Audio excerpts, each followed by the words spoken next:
Bem-vindo ao podcast Estrangeiros e Peregrinos. A mensagem de hoje será apresentada por Dennis Allen. Hoje vamos refletir um pouco mais sobre Salmo 7, um salmo completo, e no final do episódio darei a resposta à pergunta 655. Ontem, no episódio 655, eu introduzi Salmo 7 como um salmo completo. Naquela primeira parte dessa reflexão, comentei sobre alguns dos temas abordados por Davi no Salmo 7.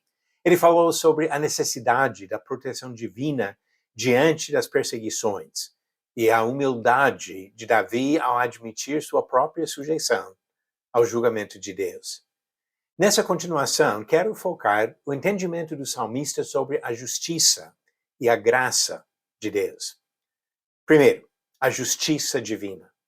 Como Davi e outros compositores fazem em muitos dos salmos, ele frisa no Salmo 7 a justiça divina. Já observamos a admissão de Davi de estar sujeito ao julgamento de Deus. Dessa forma, ele introduz suas declarações sobre o escopo universal da justiça divina. Diz no Salmo 7, verso 7, reúnam-se os povos ao redor de ti, e das alturas domina sobre eles. E depois no verso 9, fortalece o justo, pois sondas a mente e o coração, ó Deus justo. Como ele afirma sua inocência diante das acusações do seu perseguidor, verso 8, ele disse, julga-me, Senhor, segundo a minha justiça e segundo a integridade que há em mim. E assim Davi foca a justiça a ser aplicada aos seus adversários. Ele disse no verso 6, levanta-te, Senhor, na tua indignação, mostra a tua grandeza contra a fúria dos meus adversários e desperta-te em meu favor, segundo o juízo que designaste. Davi claramente entendeu que a justiça divina tem dois lados: livramento do justo e castigo do malfeitor. Outro tema que ele apresenta nesse salmo é a graça divina. Eu comentei na primeira parte dessa reflexão, no episódio de ontem, sobre a qualidade desse salmo como uma apresentação completa de temas importantes das Escrituras. Não podemos falar sobre a mensagem bíblica sem considerar a misericórdia e a clemência de Deus. Obviamente, Davi queria o benefício da graça no livramento da perseguição. Um verso do salmo oferece implicitamente esperança até para os malfeitores. Ele disse no verso 12, se alguém não se converter, Deus afiará a sua espada. Se alguém não se converter. Da mesma forma que Davi se arrependeu depois de cometer graves ofensas contra Deus, ele reconhece a possibilidade da conversão de outros.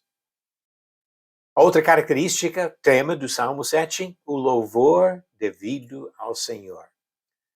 O cabeçalho descreve esse salmo como cântico de Davi entoado ao Senhor. E assim não nos surpreende encontrar essa ênfase também no final.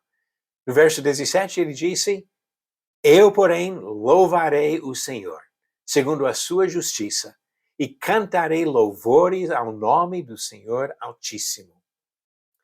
Em apenas 17 versos, Davi resumiu a mensagem do Evangelho. Ele reconheceu a necessidade da proteção divina diante de uma ameaça real. Exaltou a justiça divina para outros e para ele mesmo. E sugeriu que a graça de Deus seria estendida até aos inimigos. No final, Davi ofereceu louvor ao Senhor. A pergunta 655. Pedro estava hospedado em qual cidade quando Cornélio mandou homens para chamá-lo? Alternativas: A. Cesareia, B. Tiro, C. Sidom ou D. Jope. A resposta certa, alternativa D, a cidade de Jope. Diz Atos capítulo 10, a partir do versículo 4. E o anjo lhe disse, as suas orações e as suas esmolas subiram para a memória diante de Deus. Agora envie mensageiros a Jope e mandar chamar Simão, que também é chamado de Pedro. Ele está hospedado com Simão, curtidor, cuja residência está situada à beira-mar. Você pode lembrar de outra pergunta recente que foi de Jope, que Jonas tentou fugir do Senhor porque ele não queria que a salvação fosse estendida às pessoas de uma outra nação. Agora Cornélio, o primeiro gentio convertido, mandou para Jope chamar Pedro, que ensinou o evangelho para ele. E a nova pergunta para hoje: qual profeta do Antigo Testamento transmitiu a profecia messiânica sobre a raiz de Jessé? Alternativas: A. Daniel, B. Zacarias, C. Isaías ou D. Ezequiel. A resposta no final do próximo episódio. Quando refletimos sobre Salmo 7, percebemos uma mensagem completa do problema do homem perdido, da justiça de Deus e da salvação oferecida pela graça e misericórdia do nosso Senhor. Obrigado por nos acompanhar nessa jornada pelas Escrituras. Volte amanhã para ouvir mais uma mensagem do podcast Estrangeiros e Peregrinos. Seguimos pelo mundo a viajar.